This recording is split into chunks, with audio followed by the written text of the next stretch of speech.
तो दोस्तों जैसा कि हम लोग जानते हैं इसी संडे को यानी कि 11 मई 2025 को देने वाला है बैकलैश 2025। सबसे पहले मैं आप लोगों को बता देता हूं कि बैकलैश कब देगा। तो बैकलैश 11 मई को सुबह के 5:30 बजे से देगा और इसे हम लोग कहां देख सकते हैं, तो इसे हम लोग सिर्फ नेटफ्लिक्स पे देख सकते हैं। लेकिन अगर आप लोगों के पास नेटफ्लिक्स नहीं है तो टेंशन लेने की थोड़ी भी बात नहीं है। मैं हूं ना, मैं अपने चैनल पे WWE बैकलैश का लाइव अपडेट दूंगा। तो अगर आपने मेरे चैनल को अभी तक सब्सक्राइब नहीं किया तो मेरे चैनल को सब्सक्राइब करके बेल आइकन को दबा दीजिए। बैकलैश बहुत ज्यादा नजदीक आ चुका है और बैकलैश के सारे मैच भी लगभग अनाउंस हो चुके हैं। अब सिर्फ एक आखिरी स्मैकडाउन बाकी है, लेकिन बैकलैश के कई सारे मैचेस के रिजल्ट पहले ही आ चुके हैं। ऐसा लग रहा है कि शायद ये मैच के रिजल्ट लगभग कंफर्म है। तो बैकलैश 2025 में क्या होने वाला है ये सारी बातें मैं आपको बताने वाला हूं, क्योंकि बैकलैश में शायद हमें एक बिगेस्ट रिटर्न भी देखने को मिल सकता है। कैसे, कब, क्यों और कहां, जानने के लिए वीडियो को आखिर तक देखते रहिएगा। सबसे पहले बात करते हैं इंटरकॉन्टिनेंटल टाइटल के बारे में। इंटरकॉन्टिनेंटल चैंपियन डोमिनिक वर्सेस पेंटा का मैच हो रहा है और इस मैच में सबसे ज्यादा चांस यही है कि डोमिनिक पेंटा को हरा के अपने टाइटल को बचा लेंगे। लेकिन रॉ तो याद ही होगा, रॉ में एजे स्टाइल ने ये कहा था कि डोमिनिक और पेंटा में जो भी जीतेगा एजे स्टाइल उसे चैलेंज करेंगे। तो अब नेक्स्ट इवेंट में एजे स्टाइल वर्सेस डोमिनिक का मैच फिक्स है और ये मैच काफी अच्छा भी जाएगा। और इसी मैच के दौरान मुझे ऐसा लगता है कि फिन बैलर अब डोमिनिक को धोखा देंगे या डोमिनिक के ऊपर अटैक करके डोमिनिक को जजमेंट डे से बाहर निकालेंगे। आप लोगों को क्या लगता है कि फिन बैलर वर्सेस डोमिनिक में कौन जीतेगा? कमेंट करके जरूर बताइएगा, मुझे आपके कमेंट का इंतजार बेसब्री से रहता है। बैकलैश का जो दूसरा मैच है वो है गुंथर वर्सेस पैट मैककफे के बीच का मैच। गुंथर ने रेसलमेनिया में टैप आउट कर दिया था और इस बात को लेकर माइकल कोल ने ये कहा कि गुंथर ने टैप आउट किया है और गुंथर टैप आउट करके अपने टाइटल को हार गए। गुंथर को ये बात बिल्कुल भी पसंद नहीं आई कि माइकल कोल ने ऐसा क्यों कहा। गुंथर गुस्से में आ जाते हैं और गुंथर माइकल कोल के ऊपर हमला कर देते हैं। पैट मैककफे गुंथर से माइकल कोल को बचाने की कोशिश करते हैं और इसी दौरान गुंथर मैककफे के ऊपर भी अटैक कर देते हैं। उस टाइम तो मैककफे बेहोश हो जाते हैं, लेकिन उसके बाद मैककफे को भी गुस्सा आता है और वो गुंथर को चैलेंज कर देते हैं 1-on-1 मैच के लिए। लेकिन जो आखिरी रॉ था उस रॉ में गुंथर ने मैककफे को ये कहा कि मैं तुम्हें इतनी बुरी तरीके से हराऊंगा कि तुम याद रखोगे कि तुम्हारा पाला किससे पड़ा है। तुम एक बात भूल चुके हो कि मैं फॉर्मल वर्ल्ड चैंपियन हूँ और अब तुम्हें बैकलैश में पता चलेगा कि मैं कौन हूँ। मैं भी गुंथर के साथ सहमत हूँ। WWE अगर गुंथर को छोड़ के मैककफे को इस मैच में जिता देती है तो गुंथर का जो इतने साल का पुश था, king of the ring, world heavyweight champion, royal rumble में रनर अप, सब खत्म हो जाएगा। और मुझे लगता नहीं है कि WWE मैककफे के लिए गुंथर के पुश को खत्म करेगी। हाँ, इस मैच में मैककफे जीत सकते हैं, लेकिन सिर्फ एक ही कंडीशन में। अगर ये मैच डिस्क्वालिफिकेशन के साथ खत्म हो जाए, गुंथर मैककफे को टेबल से, चेयर से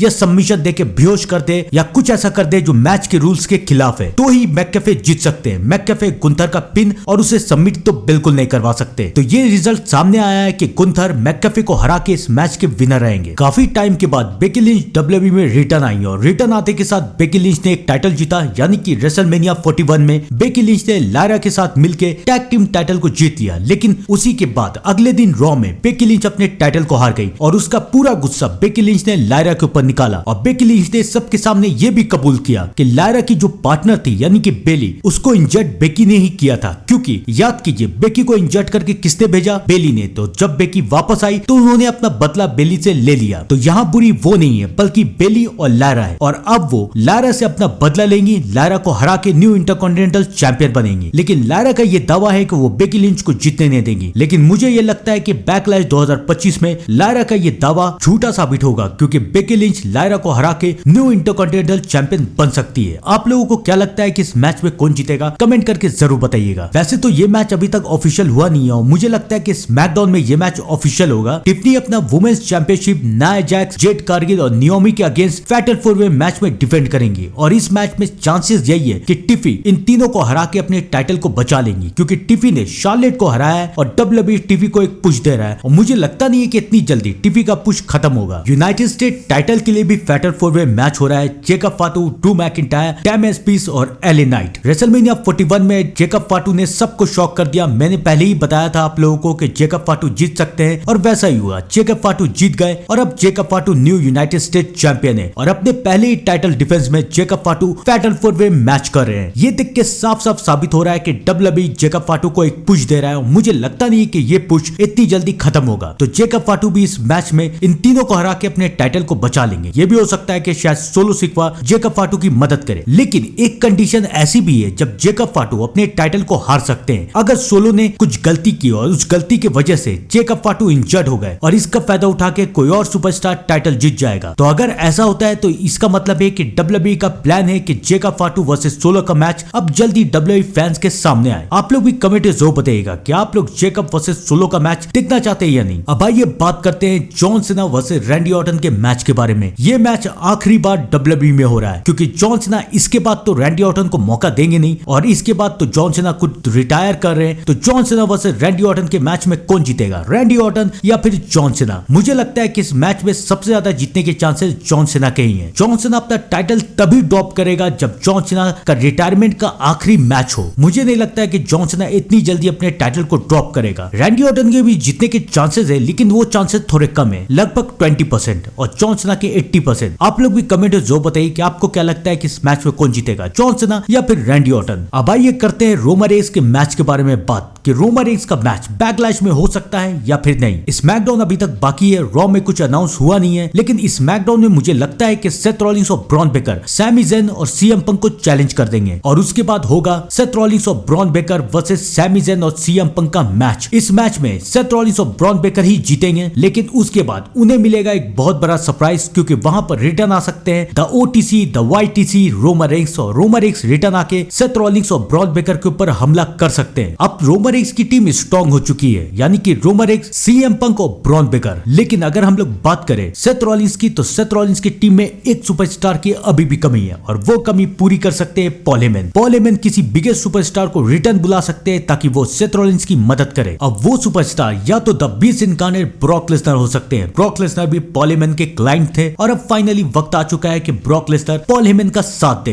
तो ब्रॉक लेसनर भी रिटर्न आके पॉल हेमन का साथ दे सकते हैं, या फिर हो सकता है एक सबसे बड़ा रिटर्न, और वो रिटर्न हो सकता है डीन एम्ब्रोस का। आप लोग भी कमेंट में जरूर बताइएगा क्या आप लोग डीन एम्ब्रोस का रिटर्न देखना चाहते हैं या नहीं। कमेंट करके ये सारी बातें जरूर बताइएगा। मैं मिलता हूं आपसे थोड़ी देर में WWE के नेक्स्ट अपडेट के साथ। तब तक के लिए thank you and good bye.